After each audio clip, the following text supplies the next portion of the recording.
Bonjour et bienvenue dans cette nouvelle vidéo. Aujourd'hui nous continuons du coup les cours sur la musique moderne avec la modernité musicale en France jusqu'en 1918 et plus particulièrement sur les ballets russes.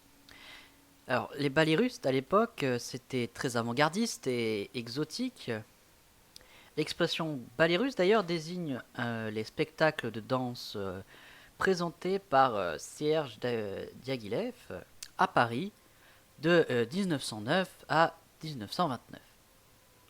Spectacle donné d'ailleurs à l'Opéra Garnier dans plusieurs d'autres théâtres parisiens et à l'Opéra de Monte-Carlo. Ces spectacles font appel à des chorégraphies artistiques de premier plan. Les artistes, peintres et non plus décorateurs de théâtre pour les décors, fait carrément appel à des peintres donc.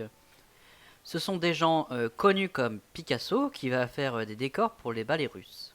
Une idée d'un spectacle total, union de musique, de danse, de scénographie, une alternative un peu au wagnérisme.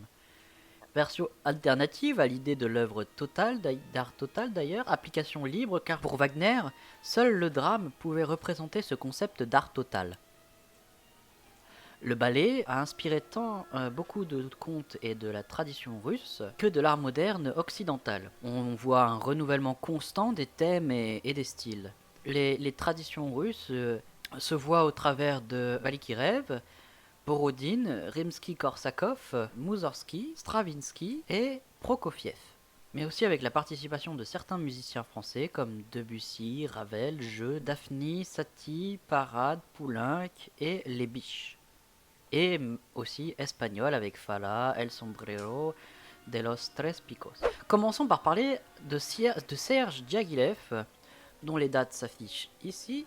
1872-1929, il est un journaliste critique d'art russe, il est aussi impresario de ballet russe. Sa carrière de correspondant musical de l'Europe commence en 1907. Les années suivantes, il présente Boris Gounod de Moussorgsky à Paris avec Chaliapine et en 1909, il lance sa compagnie des ballets russes d'un goût électrique. Et c'est un homme très cultivé. Au total, quelques 60 ballets produits par Diaghilev. Les ballets russes ont été d'abord pris pour un art sauvage. Debussy dit du sacre du printemps, c'est de la musique de sauvage avec tout le confort moderne. Stravinsky compose très bien, mais l'œuvre reste brutale. Pour remettre un petit peu de chronologie, la première entre guillemets saison russe est en 1909 jusqu'en 1912. Les folklores russes et orientales ont inspiré les thèmes des ballets chorégraphiés par Mikhail Fomitch. De 1912 à 1921, il y a une grande diversité, une originalité des créations et une recherche expérimentale. De 1921 à 1929, c'est appelé les années folles et l'on assiste à une course effrénée vers l'inédit de nouveaux chorégraphes comme Brunis Vala, Ninjiska et Georges Balanchine. Des peintres surréalistes comme Neum, Gabo, Antoine Pevsner font des ballets russes au lieu de convergence de toutes les tendances artistiques nouvelles. D'ailleurs, l'un des ballets russes les plus connus, le Sacre du printemps de Stravinsky, écrit en 1913, fait scandale. Avant de parler du scandale d'ailleurs, parlons de Igor Stravinsky, dont voici les dates. 1882-1934. Élève privé de Rimsky-Korsakov, il arrive à Paris en 1910 pour y faire ses preuves comme beaucoup de compositeurs. Le premier grand succès qu'il rencontre avec L'Oiseau de Feu, qui est un ballet russe, la même année que son arrivée en France. Une relation professionnelle assez étroite avec Diaghilev à partir de 1909. Il est un pilier de l'avant-garde musicale en France entre 1910 et 1939. Sa carrière est habituellement divisée en trois périodes. Sa période russe jusqu'en 1920, sa période néoclassique de 1920 à 1950 et sa période sérielle de 1950 à 1971. Utilisation du dodécaphonisme de Schoenberg. L'on retrouve trois œuvres majeures chez Stravinsky, L'Oiseau de Feu en 1910, Petrouchka en 1909, toujours dont la chorégraphie est faite par Fokine, et le Sacre du Printemps en 1913, dont la chorégraphie est faite par Nijinsky. Parlons d'ailleurs du scandale qu'a fait le Sacre du Printemps. Le Sacre du Printemps utilise de la musique assez avant-gardiste, avec des gros blocs sonores. La musique plus la chorégraphie, la scénographie choque le public du théâtre des Champs-Élysées, une énergie rythmique, une attitude corporelle et une esthétique qui bouscule les conventions. Dans les ballets, on a l'habitude de faire quelque chose de beau, d'harmonieux, et là, on a quelque chose de très brutal, très mal formé.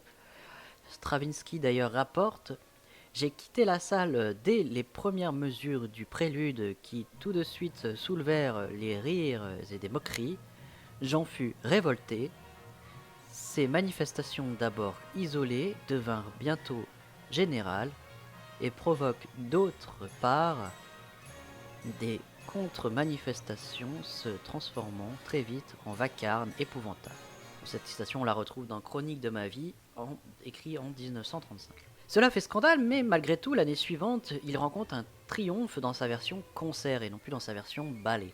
Bref, à la réception des ballets russes en France, cela fait beaucoup de scandale, mais un grand succès. C'est un renouveau du ballet qu'on remarque, se démarque de la tradition classique, des décors et costumes et des partitions. L'imaginaire suscité par les ballets russes est très présent dans le milieu littéraire, artistique de l'époque. On a un succès qui a imprégné les écrits d'auteurs à l'époque, tels que Proust ou Apollinaire. Le mode des ballets russes de Léon Pasquier a été l'inspirateur de nouvelles modes vestimentaires et décoratives, vêtements de style oriental. Et dans les années 20, entre guillemets, Coco Chanel, enfin c'était Chanel à l'époque, mais nous on rajoute Coco, a transcrit dans la mode son goût pour les motifs slaves issus des ballets russes. Enfin, les ballets suédois de Rolf de Mar, dont les dates sont de 1920 à 1924, ont une certaine filiation avec les ballets russes, mais ont moins de succès. Bien, j'espère que cette vidéo vous aura plu, cette vidéo sur les ballets russes. N'hésitez pas à me le faire savoir avec un pouce en l'air. N'hésitez pas non plus à poser toutes vos questions en commentaire, je discuterai avec vous avec plaisir. N'hésitez pas à vous abonner pour ne rien rater et pour supporter la chaîne. Et sur ce, bonne révision et musicalement vôtre.